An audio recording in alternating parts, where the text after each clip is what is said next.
ថ្ងៃមុនដេចបងថាអូនមិនថាអូនប្របងស្រឡាញ់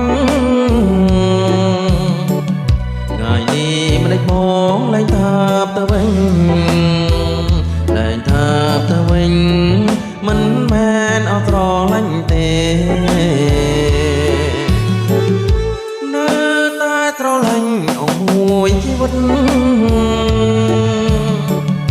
តែបងក៏ចិត្តមិនទិញទេស្រី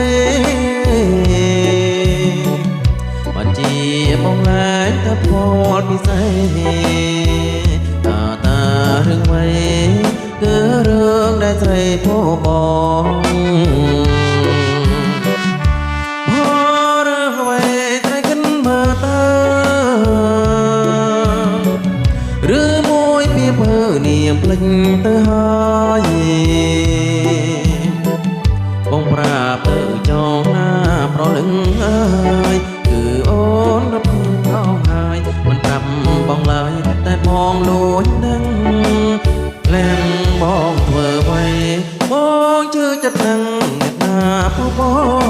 ងតែបាំងនោះឡងបងអត់ទងអើយ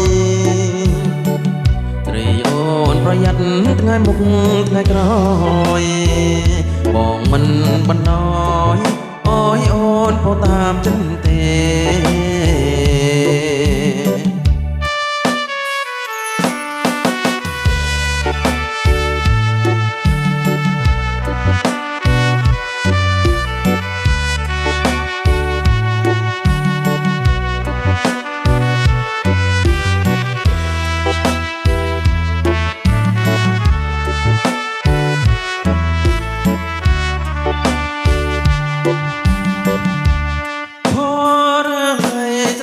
មើលទៅឬមួយពីពើនាងភ្លេចទៅហើយបងប្រាប់ទៅចងណាប្រលឹងអើយគឺអូនមិនគូម្ដងហើយមិនប្រាប់បងឡើយតែបងលួចនឹងលែងបងធ្វើអ្វីបងជឿចិត្តនឹងអ្នកណាបងតែបាំងនោះឡងបងអត់ទងអើយត្រីអូនប្រយ័ត្នថ្ងៃមុខថ្ងៃក្រោយ